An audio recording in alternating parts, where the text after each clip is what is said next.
네, 임종군 교육장님. 네, 얼마 전에 그, 국제회의를 노인 권리 협약을 우리나라에서 이제 인권위원회에서 주도적으로 만들어서 이게 국제법으로 이제 발의를 하려고 하는데 그 노인 권리 협약 속에는 돌봄 서비스라는 게 있고 거기에 노인의 그 건강 서비스가 있거든요. 그러니까 우리 사회가 지금 내년이면 초고령 사회로 되기 때문에 노인 문제에 대한 이 의료, 이것은 우리 최자영 교수님이 말씀하신 것처럼 지금 여야 의정이라고 해서 여야 의료 정치계뿐만 아니라 이 국민들이 주권자인 국민들의 문제이기 때문에 국민들이 여야 민의정 뭐 이런 식으로 해서 어떤 단체가 지금 무슨 광화문에는 그렇게 많이 나와 있는데 전부 정치적 행보를 가는 사람들이고 실질적으로 우리 국민과 직결되는 이런 이 기본권을 보장받기 위한 이런 노력은 하지 않고 있는 것이 너무 안타깝다. 그래서 저는 질문이 아니라 우리 공공선 거버넌스 같은 이런 단체에서 이 의료 문제를 가지고 이 공공재, 이 의료 문제를 가지고 한번 크게 국회라든가 이런 데서 이런 지역별로 이 문제에 대한 뭐 대국민 토론 비슷하게 이렇게 해서 정부와 의료계의 어떤 논의로 해서 나오는 그런 것이 또 우리 국민에게 반하는 그런 계획이 나올 수 있어요. 그래서 저는 그런 것을 좀 우리 강치원 그렇죠? 원장님 제안을 좀 드리는 바입니다. 임종균 교육장님 감사합니다. 또 다른 말씀 있으실까요? 다른 말씀 없으시면 채팅창에 올라와 있는 제가 질문 한번 읽어볼게요. 나파엘라 선생님이신데 나파엘라 선생님 얼굴도 안 보여주시고 목소리도 안 들려주시고 채팅만 하시는데 제가 읽겠습니다. 방금 말씀하신 제도가 인두제와 포괄수가제가 통합된 의료 시스템인가요? 이런 질문이네요. 이 인두제가 뭔가요? 인두제가 된다면 자연스럽게 의사가 치료보다 예방 교육에 치중하게 될까요? 잠깐 우리나라에 체류 중인 영국분이 언뜻 자기 나라 의사는 감기가 걸려서 병원을 가도 주로 예방 교육을 하지 약 처방을 하지 않는다라고 했던 말이 기억납니다. 그런 시스템이 되려면 공공의료가 되어야 비로소 가능할까요? 이런 질문이네요. 질문 접수하셨죠? 네. 자, 다른 분 또 말씀 주실래요? 이 의료 문제 중요한데 왜 말씀 더 안 하시지? 자, 최 교수님. 예예. 아, 조금 전에 이 위에 라파엘레 님께서 의사 수를 늘리는 방법 외에 이 문제를 해결하는 좋은 방법이 없냐? 이렇게 말씀을 주시면서 아주 전곡을 찔러 가지고 영국 말씀도 해 주시고 그러니까 라파엘레 님께서 요런 질문을 하실 때에는 라파엘레 나름의 어떤 방향성을 가지고 말씀을 하신 거네요. 그래서 이게 되게 중요한 것인데요. 뭐냐면 아까 영국 얘기가 잠깐 나왔는데 영국에서는 대부분을 1차 의료가 차지한다. 2차 의료는 약물인데요. 약물도 잘 주입하지 않는다는 거예요. 그게 약이 아까워서 주입 안 하는 게 아니에요. 그게 뭐냐면 히포크라테스 의학이라고 그랬는데 약 자체가 독약이기 때문에 약을 쓰면 그만큼 또 약은 간을 해칩니다.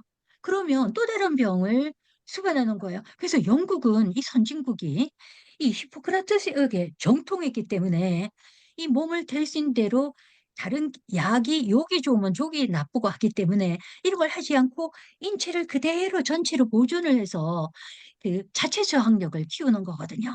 이거를 우리가 배우면 의사 수 자체가 해결이 되는 거예요. 그래서 이 예방 의료하고 1차 의료라고 하는데 1차 의료는 약물을 안 쓰는 거를 얘기하는 거예요.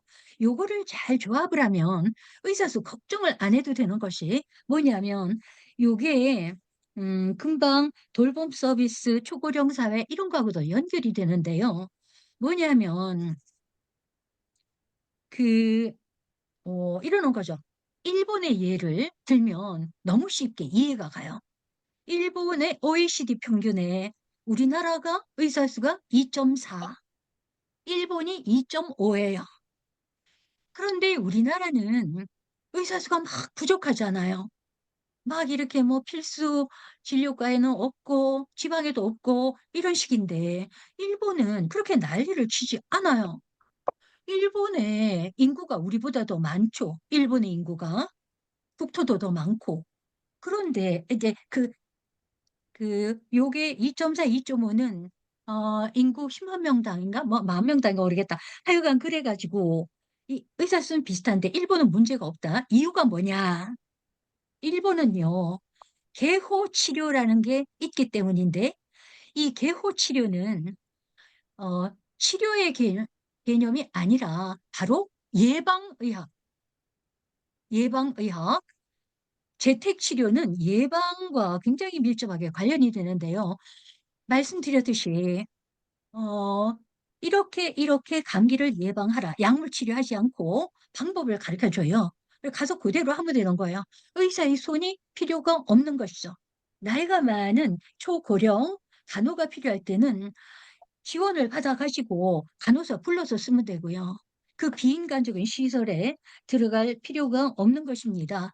그래서 이 예방의료, 1차 의료의 개념, 재택치료, 이런 것만 잘 운영을 해도 의사의 손을 거치지 않고 우리가 자체 면역력을 가지고 예방 의료로 들어가면 의사 수가 일본이 2.5, 우리가 2.4, 우리 같은 문제는 일본에 생기지 않아요. 그래서 그 증거가 있는데요. 그게 뭐냐면 코로나가 왔을 때 우리나라는 문재인 난리가 났어요. 그래가지고 막 K 방역이라고 역학 동학 그 역학조사하고 막 동선 쫓고 난리가 났잖아요. 그때 의사들과 간호사들이 얼마나 시달리고 고생을 했는지 몰라요. 그런데요, 일본은 조용했어요. 일본의 의료인들이 그때 한자리에 모였습니다. 우리가 어떻게 이 코로나에 대처할 것인가를 의논을 했어요. 그래서 일본의 의사들은 우리는 자연치유로 간다. 이게 돈이 아까워서 그런 게 아니에요. 이거를 의사들이 개입하기 시작하면 끝을 볼 수가 없다. 의사들대로 질곡이고 문제를 해결할 수가 없다. 자연치유다. 그래서 각자 도생으로 피어났어요. 그랬더니 처음에 일본의 코로나 환자 수가 막 올랐죠. 근데 그 뒤에 잠잠해지기 시작했어요. 거기에는 의사나 간호사가 한 곳에 보여가지고 우리나라에서 고생하지 않았어요. 자연치유를 택했기 때문이죠. 그래서 우리나라에서 약물, 이거 예방주사 맞고 싶은 사람 맞고 맞기 싫은 사람 안 맞아도 됐어요. 우리나라에서 숫자는 안 잡히는데요. 약물 맞고 예방주사 맞고 특히 노인네가 죽은 사람이 부직이 있습니다. 일본은 그렇지 않았어요. 왜냐하면 약물을 맞으라고 강요하지 않았거든요. 이것이 바로 예방, 자연치유예요. 그때 우리는 일본을 얼마나 욕을 했는지 몰라요. 우리가 막 으쓱하다고 생각을 했던 거예요. 그게 일본을 너무나 얕잡아 본 것이다. 일본이 자연치유로 가자고 의료인들이 모여서 결정을 했을 때 그것은 그들 나름대로 지혜였어요. 이런 것들을 배우면 의사 숫자만 가지고 논의를 하지 않아도 된다는 것이죠. 근본적으로 처음에 제가 말씀드렸듯이 의료를 돈벌이와 관련시키지 않고 그렇게 되면 이 주치의라는 것은 의견서만 약물 치료도 안 하는 거예요. 방법 가르쳐주고 의견서만 내면 그 의견서 가지고 공공기금의 혜택을 받을 수가 있고 간호사는 개인 기업을 해서 개인에게 정말 알뜰한 간호를 할 수가 있다. 묶어 놓고 안 해도 되는 거예요. 예. 여기까지 네. 말씀드린다. 개호, 그러니까 개호라는 말이 개별 간호라는 예. 뜻이겠네, 그죠? 개별. 개호라는 예예. 말이 개별 간호. 개자가 개별 개자예요. 네네. 호는 그러면은, 보호고. 그러면 이제 질문이 없어서 제가 좀 말씀을 드릴 테니, 그러면은 그 개호사, 개별 간호사, 그 예. 개별 간호사는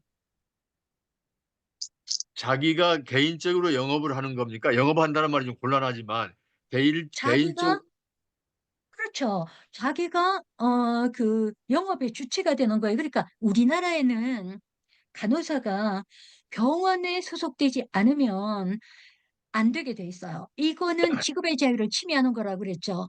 그래서 간호사가 그 개인 집에 와 가지고 링게르 주사를 놓을 수가 있는데요. 반드시 병원을 통해 가지고 병원에서 그 가정간호과라는 게 있어요. 거기에서 파견을 나오는 것이지 간호사가 개인 기업을 못 하거든요. 그런데 간호사가 사업자 번호 내고 개인 기업을 할 수가 있어. 그런데 더 중요한 것은 의사나 간호사나 물리치료사나 사람의 몸을 만지는 사람은 뭐 사람 몸도 만지고 주사도 놓고 하니까 잘못 놓을 수가 있잖아요. 여기에는 사람 몸을 만질 때에는 언제나 보험이 돼야 되는 거예요. 그런데 우리나라에는 뭐 제가 잘 모르는데 한 20몇 퍼센트 밖에 의사가 보험을 안 들고 그 20몇 퍼센트도 외국인을 받아 가지고 성형 치료하는 외국인 받으니까 이 보험을 든다고 하더라고요. 종합병원도 보험 들지 않습니다. 그런데 영국에서는 개인 기업을 하는 간호사도 보험을 국가에서 대줘요. 그래 가지고 막 이렇게 그 선전문 "당신이 개인 기업 간호사입니까? 그러면 지금 국가에 빨리 신고를 하세요." 그렇지 않으면 사고가 생겼을 때 간호사를 하다가도 간호가 잘못될 수가 있잖아요. 사고가 생겼을 때 당신이 돈을 다 물어야 됩니다. 지금 신고를 해서 보험을 드세요. 그 보험비는 누가 내냐? 국가에서 다 대주는 거예요.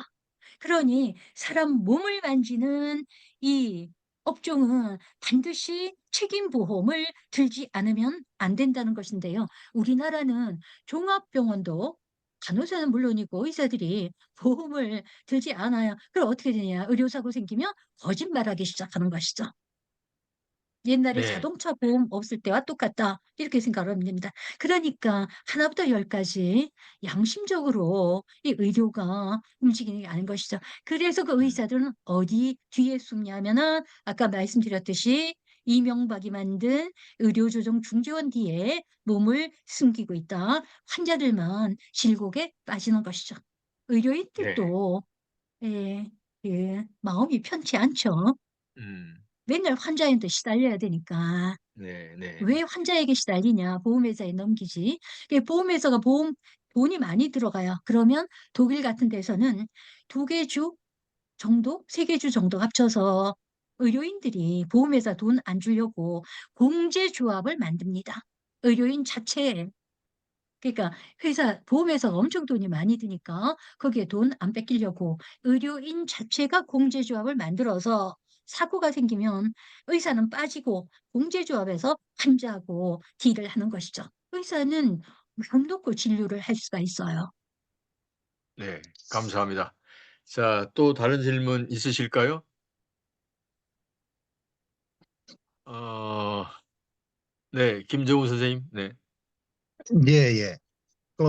비슷한 말씀으로 이제 북유럽에서 제가 그 수배설가 공부를 할 때 북유럽에서는 예를 들어서 감기가 온다든가 무슨 일이 있을 때 가서 산림 치유를 일주일 동안 받고 오세요라든가 약물 치료보다는 그런 걸 건강보험료로 해서 다 그 치료비라고 해야 되나요? 산림 치유비가 다 제공이 되는 걸로 알고 있는데 거기에 대해서 조금 더 말씀을 해주셨으면 좋겠고요. 그 다음에 하나는 지금 저도 이제 요양보호사를 이번 8월 달에 그 취득을 했습니다마는 거기에 대한 그 활동 범위가 너무 제한적인 것 같아서 그 부분에 대한 거는 혹시 어떤 방향으로 발전이 됐으면 하는 점을 한번 최 교수님께서 말씀해 주시면 고맙겠습니다. 예, 이상입니다.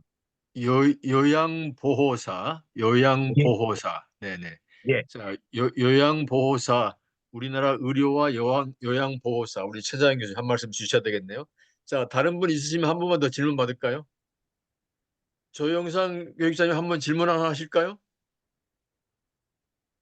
네, 말씀 잘 들었습니다, 교수님. 그런데 이제 제가 궁금한 것이 있는데 이 분야에 제가 문외한이기 때문에 그래도 한 말씀 드려보겠습니다. 그 응급실 뺑뺑이가 있어가지고 그렇지 않아도 응급 환자가 발생했을 때 어려운 점이 있거든요. 최근도 그렇고 예전에도 그랬고 이 효과적인 응급실 운영 방안이 있다면 어떤 의견을 가지고 있는지 궁금합니다. 네, 응급실에 대해서. 네, 감사합니다. 네네. 김영태 의원님 질문 있으실까요?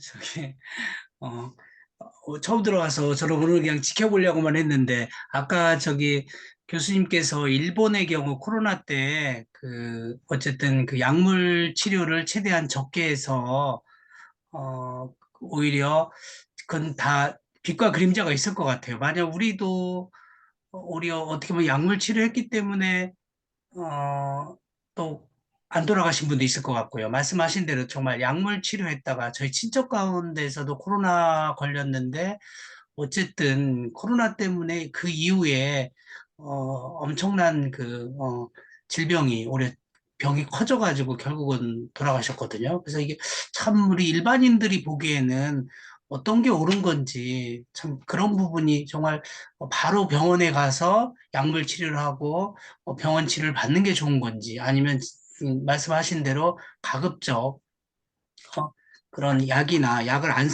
쓰거나 주사를 안 맞는 방법으로 가야 되는지 이것이 하나 궁금하고요. 그리고 저는 이제 학교에 있는 사람이니까 그 이제 북유럽이나 대부분 유럽 국가들은 사실상 무상 의료잖아요, 학생들에게. 그래서 저희도 사실 우리나라의 경우도 적어도 이제는 만 성인이 될 때까지는 이제 무상 교육을 넘어서 무상 의료로 가야 된다. 그렇게 보는데 혹시 교수님 생각은 또 어떠신지 한번 여쭙고 싶습니다. 그러니까 학생 무상 의료를 말씀하시는 겁니까? 네, 네, 일단 학생만. 학생 무상 의료. 예, 학생을 예. 포함한 청소년이죠. 그러니까 청소. 아직 경제 활동을 못하는 어른이 되기 전에 아이들은 예, 경제 활동을 못하니까 그 아이들에 대해서만 일차적으로 먼저 사실상의 무상 의료를 하는 게 맞다 이렇게 보는 거죠. 네, 알겠습니다. 혹시 최자연 교수님 아까 김영태 의원이 질문하신 것과 연관해서 그 코로나 대응에 대한 일본과 한국의 차이점이 있다고 말씀하셨는데 예, 그래서 예. 사망자 수, 우리나라 사람 중에 제가 알고 있기로 코로나 예방주사를 맞아가지고 그때 초기에 죽은 사람도 있고요. 이제 많이 있었거든요. 그래서 혹시 그런 코로나가 코로나가 지나고 난 뒤에 일본과 한국의 그 대응을 비교하면서 어 뭐냐 뭐 사망자나 피해자 수 이런 것이 혹시 자료가 있을까요? 질문입니다. 네. 예, 교수님, 제가 마지막부터 그러면 말씀을 드린데요. 우리나라에는 코로나 약 먹고 죽은 사망자 수가 안 잡혀요. 통계를 그게 안 잡히고 내지 않고 우리나라는 통계가 너무나 부실하다. 유럽 같은 경우에는 어, 그 코로나에 한정된 게 아니라 의료 사고라는 게 있거든요. 이 의료 사고 의사가 처치하다 보면은 그 환자가 피해를 보는 경우가 있잖아요. 이게 숫자 통계를 다 내요. 의료. 근데 우리나라에는 아예 의료 사고는 통계조차 국가에서 내지 않습니다. 어, 그, 어, 이게 통계가 너무나 부실하고요. 왜냐하면 이 통계부터 내야 되거든요. 그러면 OECD 국가 중에서 우리가 의료사고가 얼마인가를 알 수가 있는데 아예 통계 자체가 없다고요. 그러니까 통계를 내라고 얘기해도 안 내요. 의사들이 내기 싫은 거죠. 이거를 우리가 자각을 해서 떠들지 않으면 그냥 묻히게 돼 있고 그다음에 그 약은 써야 되나 안 써야 되나 이렇게 말씀을 하셨는데 근데 이게 참 중요한 문제가 영국은 라파엘라님께서 조금 전에 말씀하셨듯이 가능하면 약을 처방을 안 한단 말이에요. 이게 뭐냐면 약값 없고 약이 아까워서 그런 게 아니에요. 왜냐하면 그들이 갖고 있는 상식이 있거든요. 이게 인술인데 이 몸은 약으로 절이면 안 된다. 약을 쓰면 딴 데가 약해진다. 그러니까 이 사람들은 철저하게 사람을 위해서 이 의술을 베푼단 말이에요. 이게 히포크라테스의 의학이라고 그랬잖아요. 그런데 영국은 그게 가능한데 일본도 이 노동 조건이 우리처럼 이렇게 열악하지는 않은 것 같아요. 그래서 가능하면 약물 안 쓰고 뭐 이렇게 코로나도 그렇게 대처를 할 수가 있는데 이게 어떤 사회적인 인프라라는 게 있는데 우리나라에는 제가 말씀드리건데 영국과 일본 같은 그런 식의 자연치유로 나갈 수가 없어요. 문재인이 머리가 안 돌아가는 게 아니라 우리나라 사회 자체의 구조가 인프라가 영국과 일본 같은 그런 인도적인 의료를 실시할 그런 인프라가 안 돼 있단 말이에요. 그게 뭐냐면 노동 조건이 너무나 열악하고 그래서 이 인체가 저항력 자체가 없는 거예요. 그러니까 몸이 죽을 지경이라도 나가서 일을 해야 되는 것이죠. 내일 일을 하러 나가야 되는데 지금 내가 몸이 안 좋은데 자연 치유한다고 앉아가지고 약 안 먹고 있으면 일자리 떨어지는 거예요. 간단하게 말씀드리면 이 약은 목적이 뭐냐? 약을 안 쓰는 거는 천천히 자연 치유라는 것은요, 시간을 요하는 거예요. 천천히 휴식을 취해야 되는 것이죠. 근데 우리나라의 노동 조건에서 부자 아니면 천천히 노동 조건, 휴식을 취할 수가 없어요. 그럼 뭘 해야 되냐? 약을 빨리 때려 써가지고 신속하게 나아야 되는 거예요. 약은 신속하게 나으라고 쓰는 것이고요. 그러다 보면은 내가 감기가 나오면 간이 해쳐지는 거예요. 그리고 또 하나, 내가 노동을 해야 된다는 것도 있는데 또 하나가 뭐냐면 너무나 열악한 조건에서 사람들이 많이 모여 살기 때문에 응력을 해야 되는 거야. 너는 죽어도 괜찮은데 죽으면 네 혼자 죽어라. 네가 약을 써서 저항력 약해지면 너는 죽어도 되는데 딴 사람에게 전염시키지 말라. 그래서 우리는 코로나 그 치유법이 뭐냐면 방역이었어요. 방역은 절대로 양생이 아닙니다. 이 의료는요, 두 가지.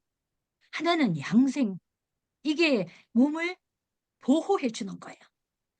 응력은요, 너는 간이 해쳐져서 죽어도 남에게 절대로 전염하면 안 돼. 우리 코로나 대처법은 절대로 양생이 아니었어요. 개인을 위하는 게 아니었어요.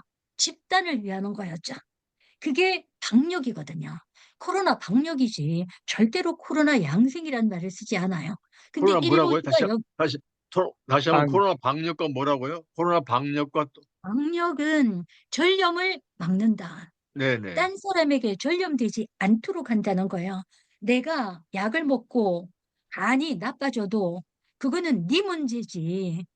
너는 죽으면 네 혼자 죽어라. 이거죠. 근데 남에게 그 병원균을 전파하면 안 된다. 왜? 우리는 너무나 열악한 노동 조건 속에서 많은 사람들이 모여서 노동을 해야 되기 때문에 자연 치유를 하고 있을 수가 없는 거예요. 이게 사회 조건과 밀접하게 맞물려 있기 때문에 그래서 우리는 코로나를 그렇게 열심히 방역 활동을 한 것이에요. 그러니 일본에서 의사들이 모여가지고 우리는 자연 치유로 가겠다라고 결정을 했을 때는 자신감이 있었던 거예요. 왜냐하면 그 사회가 그렇게 노동 조건이 우리처럼 열악하지는 않다. 이 증거거든요. 그래서 이 의료가 사회 구조와 밀접하게 연관이 되어 있다는 것을 이거를 착안하지 못하면 안 되는 것이죠. 그러면 의료 체제를 고치기 위해서는 어떻게 해야 되냐? 다른 여러 가지 노동 조건을 같이 고치지 않으면 안 된다. 문제가 보통 문제가 아닌 거예요. 이게 그 말씀이고요. 그다음에 무상의료 아이들 말씀하셨는데 처음부터 막 다 이제 모든 걸 완벽하게 할 수는 없고 아이들부터 무상의료 시작하고 좀 더 무상의료 하다가 보면은 이런 모든 사람에 대해서 무상의료 할 때까지 우리가 호랑이 굴에 물려가도 정신만 차리면 산다고 방향을 잡고 나가면 하나하나 그러나 우리가 어디를 향해서 가야 되는가 하는 건 알고 있어야 된다. 어린이 무료부터 시작하는 건 좋죠. 그래서 제가 최근에 들었는데요. 제가 부산 외국어대학교에서 근무를 했는데 얼마 전에 거기에 있는 분들 이제 만났는데 이번에 들어온 총장이 전에 없던 거를 새로 시작을 했어요. 그게 뭐냐면 학교에 의료센터를 만들어 가지고 학생들에게 무료로 진료를 시작한 거예요. 그래서 굉장히 지금 총장이 인기가 좋다고 합니다. 물론 그 의사는 퇴역, 나이가 좀 드신 분이 와가지고 이렇게 취미로 하는 건데요. 학생들은 되게 좋은 거죠. 왜냐면 몸이 좀 안 좋아도 이렇게 병원에 갈 필요가 없고 학교에 오면 무료로 다 봐주니까 이게 학교에서 시행이 되고 있는데 부산 외대 되게 학교가 좋은 데거든요.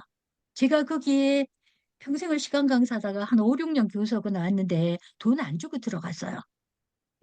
그러니까 제가 교수했다 하니까 어제 아래 어떤 사람이 와가지고 네 그 학교 교수하는데 돈 3억 줬나 3억 5천 줬나 이 카더라고요. 그래서 내가 이 미친놈아 내가 60 다 돼가지고 교수 됐는데 뭐 3억 5천 주고 왜 들어가노? 그 학교는 돈 받는 학교 아니다. 이렇게. 그래 됐고요. 요거 됐고 그다음에 응급실 뺑뺑이라고 그랬는데 이게요 너무나 웃기는 것이 의사를 확충해 놓지 않았기 때문에 의사들이 배째락 하는 거예요. 이게 너무나 웃기는 거예요. 그래 놓고 의사들은 지금 의사 수 모자라지 않다라고 얘기하면서 뭐라고 얘기하냐면 PA 간호사는 늘려달라. 이렇게 얘기하는 거야. PA 간호사가 뭐냐면 그 의사들이 하는 클리닉을 프랙티스죠. 그거를 어시스턴트한테 보조하는 그러니까 간호사 중에 그 상급 수간호사들이 의사의 행위를 상당 부분 대신하는 것이고요. 어떤 데는 불법적으로, 어떤 데는 불법적으로 뭐 수술을 한다 이런 소리도 듣기는 거예요. 배우면 할 수 있잖아요. 그게 의사들이 해야 할 것을 PA 간호사에게 그다음에 또 공지된 의사가 아니라 너무 바쁘니까 사람 마취돼 있는데 공지된 의사 아닌 다른 의사가 들어와가지고 수술을 한다든지 이런 게 한두 건이 아니다. 이런 게 막 터지고 있는 것이죠. 그래서 의사는 정말 무책임하다. 어떻게 이런 상황에서 주부들이 그렇게 바빠가지고 3분 진료를 하고 피해 간호사를 써야 되면서 의사 수 늘리지 말라고 하는 건지 이해가 안 되는 게 우리나라 네. 검사만 이해가 안 되는 게 아니다. 이런 말씀 드리고요. 그다음에 요양보호사 말씀하셨는데요. 이게 지금 아까 후반부에 말씀 안 한 그게 이제 관계되는데 우리나라는 건강보험이라는 게 있고 그 건강보험이 커버하지 못하는 게 있잖아요. 개호보험도 다 커버가 안 되거든요. 노인네. 그러면 이거를 어떻게 하냐면 사보험이 있어요. 여기에서 실손보험이라는 게 있고요. 이 그 건강보험이 커버하지 못하는 부분 아니면 커버해도 또 지가 뭐 딴 데 의사 찾아가고 싶다. 이제 이렇게 사보험이 있고 그다음에 지자체에서 운영하는 그 노인 뭐 돌봄이라든가 이런 돌봄 케어가 있는 거예요. 근데 지자체마다 그 예산 편성하는 예산이 달라서 이게 획일성이 없고 들쑥날쑥하고요. 그다음에 누가 시장이 되고 뭐가 되는가에 따라서도 이 예산이 깎이기도 하고 지금 윤 정부 들어가지고 막 예산이 없으니까 막 깎이는 거예요. 그러니까 이 돌봄 서비스라는 거, 이 요양보호사는 주로 지자체에서 운영하는 이 기금으로 거기서 이제 수고료 받고 나이 많은 분들을 돌봐주는 이런 역할을 하는 것이죠. 이런 것들을 일관성 있게 일본처럼 이 필요하면 제도를 만들면 되잖아요. 그래서 일본은 건강보험 따로 하고 개호보험을 따로 운영을 하고 있어요. 네. 그래서 이 개호보험은 확실하게 요양보호사 이런 이 사람들을 이제 개인 개업을 하도록 해서 개인 그 직거래를 환자와 간호사 혹은 보호사, 요양보호사 간에 직거래를 하게 만든다. 이렇게 그러면 활동 범위가 되게 넓어지는 것이죠. 그리고 우리나라 건강보험 중에 그 고령자 그 서비스 비용을 따로 건강보험과 따로 받고 있어요. 저도 10년만에 받고 요양보험이라고 합니다. 예예. 근데 그 요양보험을 일본 개호보험처럼 확실하게 해서 아까 그 김정은 선생님 말씀하셨는데요. 내가 주치한테 가면 약물 치료하는 게 아니라 내가 어디가 예방이 필요하다, 조금 약하다 이러면 주치의가 소견서를 써준단 말이에요. 그럼 그 소견서를 동회나 지자체에 갖다 내면 거기서 뭐가 나오냐면은 비용 나오는 거죠. 간호사를 쓰면 간호사 비용 직접 주고 또 자기도 그 혜택을 받아가지고 지가 뭐 사가지고 먹고 예방을 하니까 음식 사 먹으면 되잖아요. 이게 다이어트다. 다이어트는 식이요법이라 그러는 거예요. 네, 알겠습니다. 네. 자, 지금 약물이 아니라 시간이 식이요법으로 하는 거다 하는 말씀을 아니요, 드립니다. 잠깐만요. 제가 하나만 먼저 질문 드리겠습니다. 아까 어디냐면, 일본하고 우리나라가 둘이 다 문재인 정부 때 분명히 그 사망자 숫자가 계속 나왔거든요, 날마다. 저는 일본 것은 제가 본 일이 없거든요. 그런데 예. 왜 없다고 하시는지 그게 좀 이해가 안 돼서요. 그 두 개 다. 제가 없다고 얘기하는 것은 코로나 때 사망자 수가 나왔죠. 근데 그 사망자 수는 어디만 계산을 한 거냐면 시설 안에 있는 사람들. 예를 들어서 어 왜 뭐지? 노인네들 가는 데 있잖아요. 요양 요양병원. 요양원. 예. 요양보호사. 이런 예. 데라든가 병원이라든가 이런 데 수용된 사람들은 숫자가 나왔어요. 그러나 조금 전에 말씀하셨듯이 나도요, 주변에서 제가 알고 있는 사람들이 병원에 수용이 안 됐어요. 그러니까 병원에 입원해 있는 환자들은 숫자가 나왔는데 그런 사람들보다도 더 많은 숫자가 죽었는데 그게 숫자가 안 잡힌다는 것이죠. 다 네, 잡힌 거 아니에요. 네, 그런 거 알겠습니다. 하면 엄청나죠. 일본도 그랬습니까, 사망자 그러면? 수. 예? 일본이요. 일본 또한 그렇습니까? 일본은 아예 그 병원에서 관리를 하지 않았기 때문에 약물로 죽어가는 사람은 없었다는 거예요. 왜냐하면 코로나를 주사를 우리는 꼭 맞으라 그랬어요. 안 맞으면 그 범죄자 취급을 했어요. 안 맞으면 어디도 못 갔어요. 출국도 못 하고 뭐 딴 데 입국은 뭐 지금 모르겠고 어쨌든 안 맞으면 그게 누가 나는 코로나 주사 안 맞았다고 하니까 이게 사회에 이게 뭐냐면 아웃사이더가 돼 가지고 사람들이 막 꼬라봐요. 왜냐하면 "너 때문에 우리까지 죽겠다." 막 꼬라보고 주사 안 맞은 사람은요. 주사 맞은 사람들이 뭐라고 얘기했냐면 니는 정말 이기적이네." 이렇게 막 욕을 했어요. 그러니까 정부에서만 활동을 강요한 게 억압하고 강요한 게 아니라 사회 자체의 분위기가 주사 안 맞으면 끼워주지를 않았다고요. 그러나 일본은 "맞으려면 맞아라. 맞기 싫은 사람은 맞지 말라." 강요를 절대로 하지 않아요. 약물은요 절대로 강요하면 안 되거든요. 그러니까 일본은 우리가 아무리 일본을 욕을 해도 일본은 그래도 자유로운 데가 있어요. 프라이버시를 그런 식으로 짓밟지는 않는다고요. 네, 말씀드립니다. 알겠습니다. 자, 이제 시간이 된 것 어떻게 이해가 안 같아서 되는 거지? 57분인데 남은 시간 이렇게 진행할게요. 제가 다음 시간 안내와 공지를 좀 드리고 여기 계신 분들이 한 말씀씩 주시고 그리고 어, 이제 마무리하려고 합니다. 다시 한번 말씀드릴게요. 제가 다음 시간 공지를 드리고 여기 계신 분들이 뭐 질문이나 혹은 감사하다는 말씀 한 말씀씩 하시고 최자연 교수님 마무리로 끝낼게요. 자, 제가 다음 시간 공지를 좀 합니다. 다음 시간은 또 한 두 주 쉬려고 합니다. 어, 다음 시간은 11월 1일 날 11월 2일 날입니다. 11월 2일 날 김혜순 교수님께서 전 독일 게테대학교 한국학 과장을 역임하셨던 김혜순 교수님께서 독일 통합과 동서방 국가들과의 통합 정책 이런 내용으로 유럽연합, 독일 통일에 대한 이야기를 좀 하려고 합니다. 독일 통일과 동서방 국가들과의 통합 정책 이런 내용으로 11월 2일 날입니다. 그러니까 2주 쉬었다가 만나는 거죠. 괜찮으실까요? 네. 네, 좋습니다. 2주 쉬었다가 11월 2일 날 만나 뵙도록 하겠습니다. 자, 이제 한 말씀씩 주시고 마무리하도록 하겠습니다.